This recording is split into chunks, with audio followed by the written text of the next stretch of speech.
not the front page in all the papers, but it's through all the papers. The government announcement we expect in the next day or two about savings on the welfare bill, cutting back on incapacity disability benefits. Chancellor's under pressure. She needs £5 billion of savings, she says, and she's going to get that from these cuts or by reducing the number of claimants. And it looks set to be controversial again in Parliament. For Keir Starmer, on the international stage, he's getting plaudits. On the domestic agenda, it's tougher. Yeah, and he has to remember, as Prime Minister, his priority is what's happening here. Yeah. And inflation is going up again, and we're going to have swinging, draconian cuts in benefits. Now, I would argue that there is probably scope for those cuts, but he will struggle to take a lot of his own Labour MPs with him who are already deeply unhappy that he's cutting international aid to pay for extra defence spending, as are people like Mr Maguire here, whereas I think that's the right decision. But this is going to be very difficult. He's going after people with disabilities. Yes, and that's because the disability bill He'll be has aware. ballooned. He'll be aware, though, that sadly, and I think wrongly, many of the cuts will be popular. Yeah, it will be. We saw that during the coalition period, and then the Conservatives, 2010, 2015, the Libs and the Conservatives, and then the Conservatives, because people kind of always think somebody else is getting something for free. They're not living that life themselves. For instance, the two-child benefit cap is popular. It's the single measure putting kids into poverty, which is why I oppose it. You can have a go at parents if you think they have too many kids they can't afford. That's all right, but you're hurting the kids, and you're going to damage their lives forever. So, and it's always easier to come out with a big headline figure, going to save $5 billion, invent your own figure.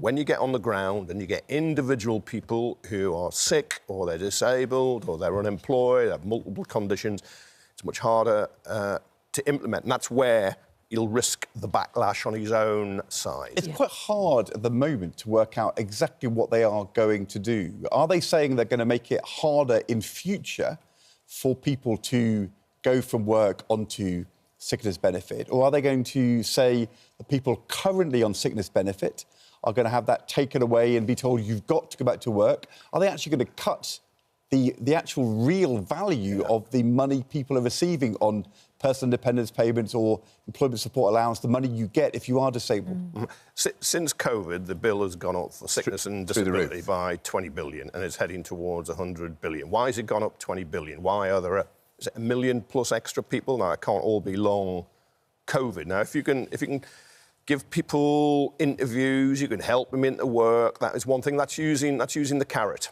and make work pay. If it's the stick and you're just going to kick people's crutches away, I think that's totally wrong and will backfire.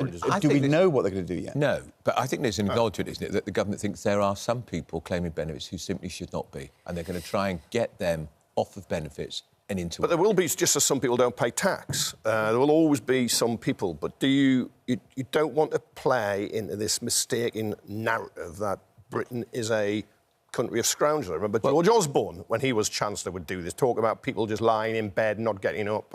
He always said not opening their blinds. I think it would have been curtains, but he used to speak in... And it was horrible. And then you had Ian Duncan Smith, who I think has a moral mission for people going to work and get out of poverty because of his Christian beliefs. But he introduced the bedroom tax, saved some money, but it meant people were being... parents whose kids had left council houses were being kicked out of their council houses. It's an enormous rise, which we've seen. Enormous rise. I mean, kind of close to 1 million more people getting health-related sickness, non-work benefits. And the two big rises, I think, are people who are claiming or saying that they have anxiety, which prevents them work, or on the autistic spectrum. And, the question is this a new thing which has happened which wasn't there before? Is it something which has happened because of, for example, the COVID pandemic? Or is it people who are, for whatever reason, thinking, well, if I say this, then I can get money and not work? Well, there's a bit of the latter, but we've got to understand why it's gone up so much since COVID. 20 billion. And it's going to go further, higher and higher and higher. There isn't the money there to pay for this. And... what is the number of people economically inactive in the country now? 10.5 million or something? Yeah, it's a staggering figure. but that figure, though, that figure includes students, people who've retired early aren't claiming anything, people looking after kids, whether women or men at home. So that figure is, I think, a kind of misleading figure because that creates the impression of a nation malingering when it's not. If you're a student, you're working, you're doing your studies. But there is a working from home issue here. I think I'm right in saying nowadays the vast majority of these assessments, can you not work and receive the benefits? They're happening online. They're not happening in person. And I think the government think once you've had one assessment, it's where you stay forever. So you actually could go on to sickness benefit in your 20s and be there for 30, 40 years. Which I think is wrong. There should be regular checks, coaching, get people in, address their mental health, their physical health issues. Don't dump people on the scrap heap and just leave them there, because I think work is good for you individually. It's not just financially. It's all part of community and your mental and your physical health, and also it's good for society as a whole. But I just hope the UK Labour government doesn't play into this divide and rule between those in work and those out of work. They won't get big money quickly unless they do things which are painful for people who are getting money now. That's the problem. Over 20 years or over even 5 years, you can make savings. But if you need the money quickly, and Rachel Reeves does, hard to get that without doing things which people will feel very upset about. Yeah, it's got to be said, though, Gordon Brown, both as Chancellor and Prime Minister, had a much better record than the Conservatives during their period, because he had this belief in work and the power of work. Just to establish what we know, because none of this is official so far, but what we know from leaks and from sources, job seekers allowance and employment and support allowance for those with disabilities or health conditions are going to be merged, which would mean that support is time limited and all claimants would have to actively seek work. That would be a major change. Payments also are going to be frozen in the next financial year and not rise with inflation as usual. And there's going to be changes for the eligibility to PIP, the Personal Independence Payment. But I think your point, Ed, is are there going to be changes which are going to affect claimants in future? Yes, right. That's one thing. Yeah. If you're already on, for instance, a PIP benefit, are you going to get that taken away? Because I think that's going to strike fear into a lot of people's hearts this morning. Are they going to take money out of people's pockets? Exactly, now. That's the key. And I think it's really important. I mean, we have the Minister on this morning from a different department, but we'll ask Alex Norris, isn't it? Are you going to take people's benefits away now or straight after the spring statement?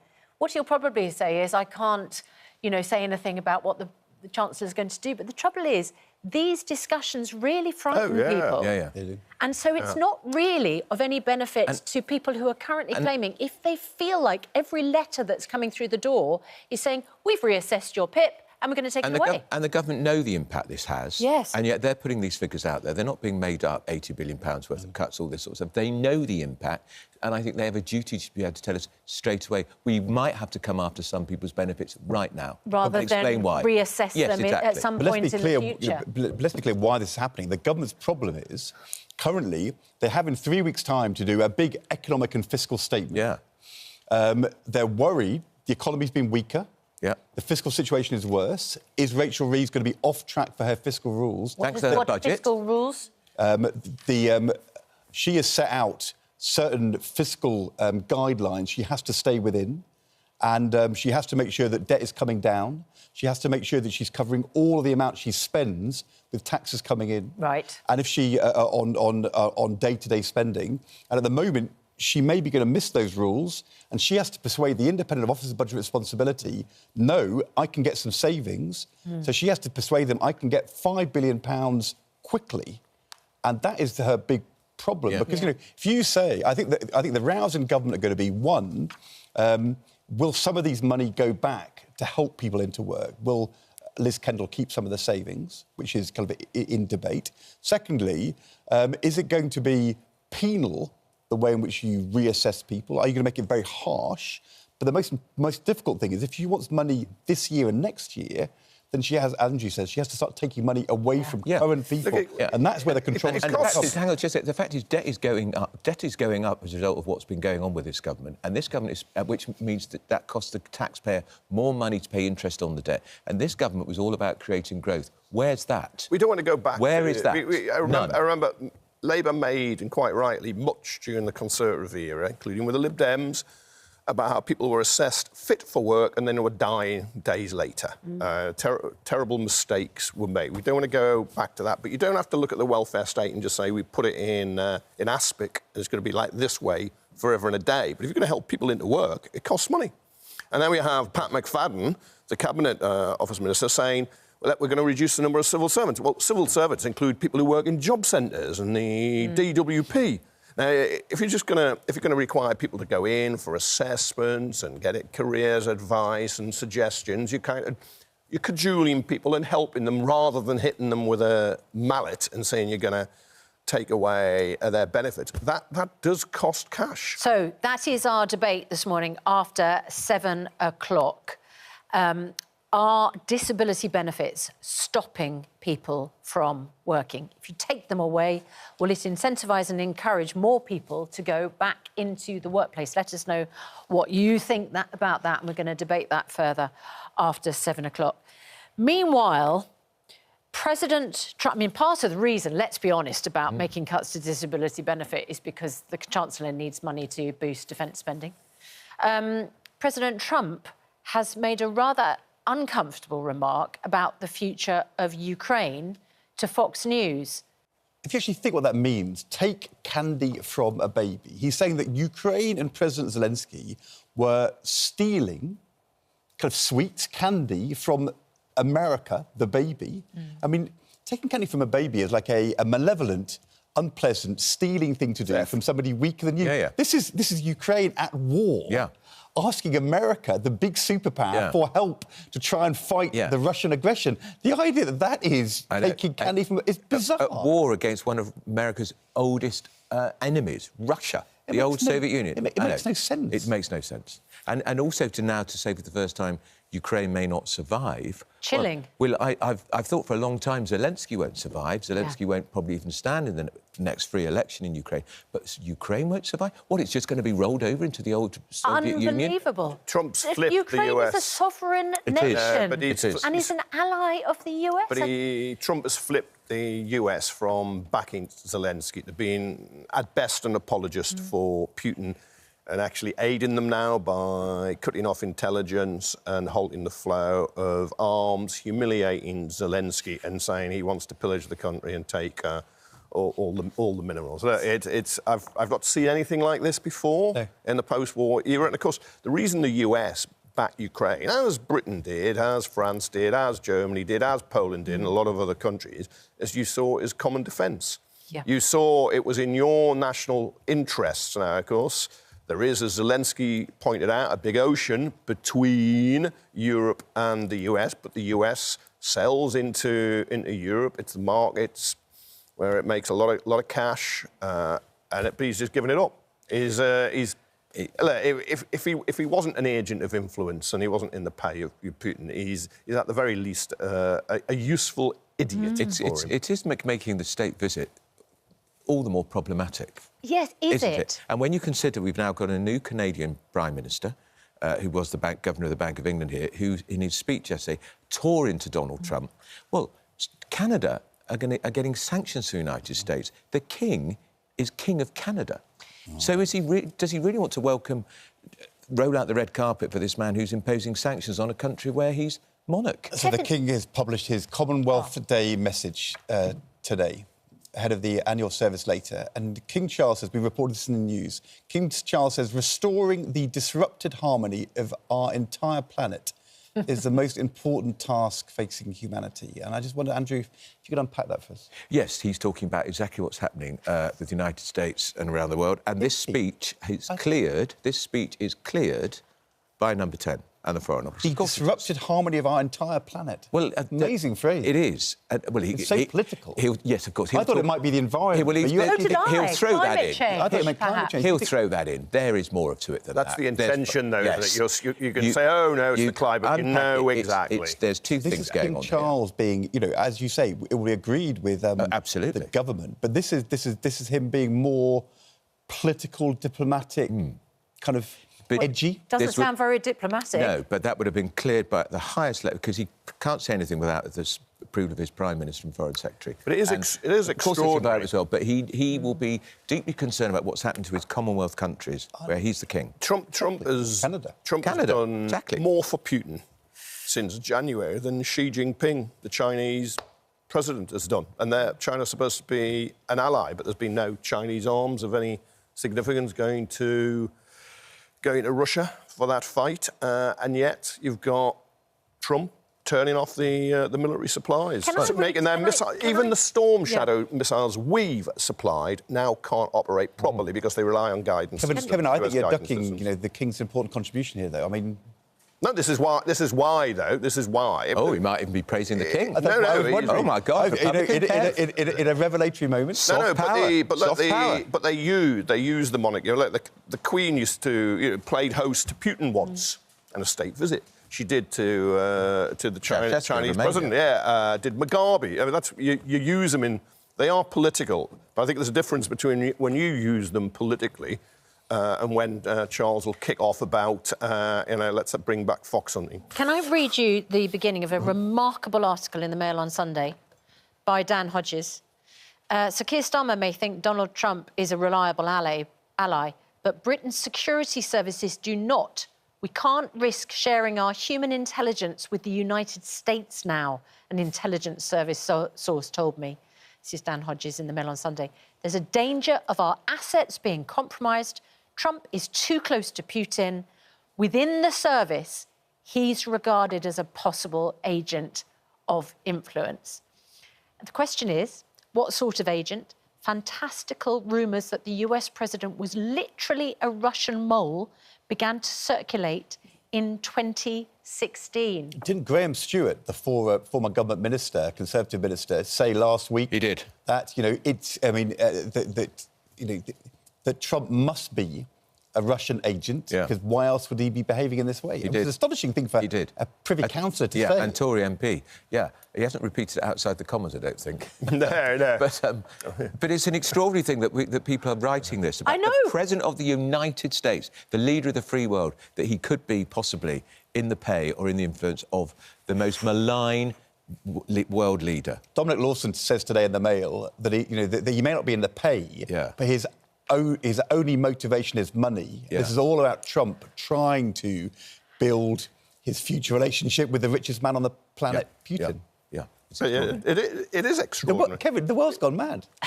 Well, Trump's gone mad. That's why you always fear... The King is right. He's in there. What we need... disrupted harmony of our entire planet. When the King talks about disrupted harmony, what we need is a soothing playlist, maybe an uplifting playlist to draw us all back together. And who, of course, to perform that diplomatic feat? King Charles himself. Brilliantly. Because released his personal playlist of tracks which bring him joy. And quite frankly, we all need that right now. It's an absolute corker of a track. It really is. It's like watching Harry Enfield play. Kevin, you can't not but be moved by that. That's fantastic. Why no Band of the Coldstream Guards? I would have thought, they're outside the palace all the time. Inspired choices. Because he's got an entirely different vibe to you, dear. Can you Kevin, imagine how often... Or to what you expect. How long they would have focus grouped that. Not a bad dancer either, actually. Not a bad dancer. Amazing. What a very funk, soul, R&B kind of group. I'm not falling for this slaver. Come on, Kevin. At a time when there's a disrupted harmony of the planet and Donald Trump is wild and everything's... having our king sending us those messages, doesn't it give you confidence? That was as authentic as a 99p coin, wasn't it? No, it used to be 3 degrees, didn't it? 3 degrees, that's right. He loved the 3 degrees. I was struggling to think who they were, I think that's a great list. And, Kevin, it would just make him even more popular, even more down to earth, one of the people. Look, you cannot bow any lower already, I mean, here. Well, I'm sorry, I think he I did a bow good to his job. musical taste, I have to say. Do yourself an injury. And I think his intervention in his Commonwealth Day speech today is very significant, and I think it will reverberate around the world. I also think that... And remember actually... how much Trump wants to be on the right side of the king. There were reports at the weekend he was displeased that Zelenskyy saw the king. We wondered what kind of monarch would yeah. it be. You know, and it seems to me King Charles is both being more small p political, yeah, and also a bit more kind of fun and culturally engaged. Yeah. I think it's really good. Let's not overstate his influence, though, because the invitation goes out. Trump is all happy about it, and since then he's cut off arms, he's cut off intelligence. He says Ukraine may not survive. He's apologised for Putin killing civilians, though anybody would do that step-up attack. So let's not overstate the king's influence. Just to say that President Zelenskyy is in Saudi Arabia today. Well, that's progress. He meets Mohammed bin Salman, and his people then begin talks with the United States tomorrow. It's a weird world, that's progress. Well, that's progress. Peace talks are being hosted by a man who has hands and heads chopped off and is said by US intelligence services to have Jamal Khashoggi butchered. Well, that's the world. Oh, yeah, look at that. He's loving it. Bin Salman's loving it. Kevin, a country we do billions of pounds worth of trade and we with, sell weapons. And that will not stop under a Labour government. Which they kill. And that will not stop under a Labour government. Why are these peace talks happening there? Because that's where the Americans chose, right? Yeah. Yeah, because I suppose Trump can see They call property deals. Just quickly before we go to the competition, the company behind HS2 spent 20 grand on a Lego model of one of its railway stations. HS2 Limited commissioned a model of Old Oak Common.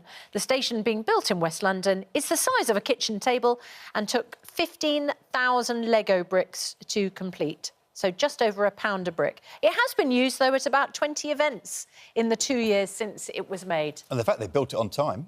Well, they've wasted... Hooray! Very fun. Maybe we should build the whole of HS2 out of Lego. There we are. On time and to a £20,000 budget. Every single member of my family would volunteer. We're massive Lego fans. Complete total waste of money.